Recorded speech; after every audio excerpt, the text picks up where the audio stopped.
Tout cela provenant des rivières emprisonnées et douloureuses. De cette partie de moi-même sans quoi je ne serais rien, de ce que je suis résolu à rendre illustre, dussé-je être seul parmi les hommes, de ma propre voix retentissante qui chante le phallus, qui chante le chant de la procréation, qui chante le besoin d'enfants superbes et par là d'adultes superbes, qui chante l'excitation du muscle et la mêlée amoureuse, qui chante le chant du compagnon de lit, ô désir irrésistible, ô pour tous et chacun l'attirance du corps complémentaire, ô cela plus que tout le reste, tes délices, de cette faim qui me tenaille et me ronge nuit et jour, des instants naturels, des souffrances que l'on cache, je les chante. Je cherche quelque chose que je n'ai pas encore trouvé, bien que je l'ai cherché avec zèle pendant maintes longues années.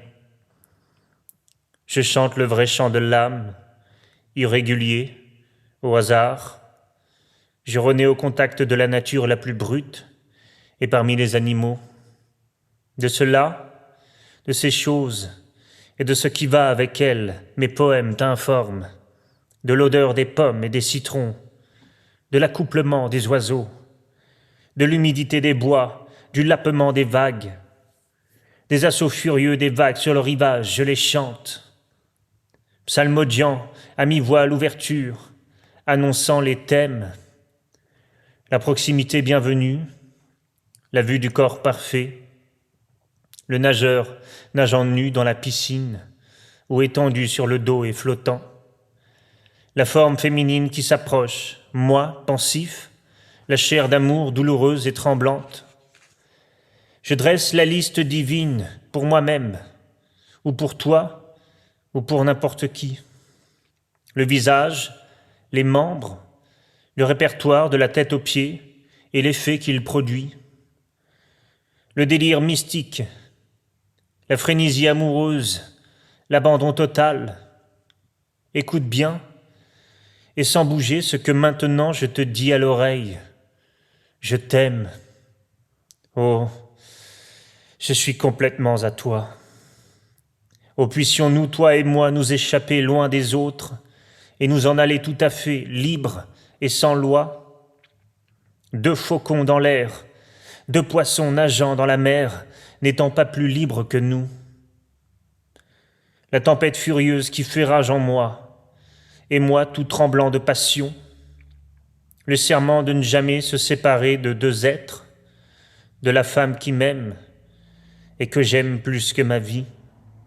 Je profère ce serment.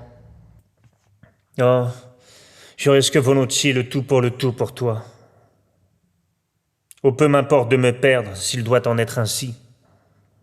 Oh, toi et moi, que nous importe ce que font ou pensent les autres, que nous importe tout le reste, seul importe que nous jouissions l'un de l'autre, que nous nous épuisions l'un de l'autre, s'il doit en être ainsi.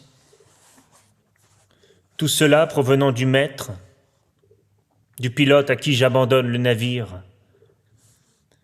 Il est le général qui me commande, qui commande à tous. C'est de lui que je reçois mes ordres. Du temps qui précipite le programme, j'ai déjà trop longtemps flâné, du sexe, de la chaîne et de la trame, de la vie à l'écart, des fréquents chagrins solitaires, du grand nombre de personnes qui sont là, mais la personne qu'il faudrait n'est point là, du doux glissement des mains le long de moi et des doigts qu'on enfonce dans mes cheveux et ma barbe, du baiser prolongé sur la bouche ou le sein, de l'intime étreinte qui me rend ivre, moi ou tout autre, et qui fait défaillir par son excès, de ce que c'est l'époux divin, du travail, de la paternité, de l'exultation, de la victoire et de l'apaisement que procure l'embrasement du compagnon de lit la nuit, des poèmes en action que sont les yeux, les mains, les hanches et les seins, de l'enlacement d'un bras tremblant, de la flexion du corps et de l'étreinte, du côte à côte, où l'on rejette le souple couvre-pied, de celui qui ne veut pas que je parte, et de moi qui ne veux pas davantage partir. Encore un instant, ô tendre ami qui m'attend, et je te reviens. De l'heure où les étoiles brillent et la rosée tombe, de la nuit d'où je surgis un moment très vite, je te célèbre, acte divin, et vous, enfants, qui venez d'être procréés, et vous, reins vigoureux. Walt Whitman, 1860.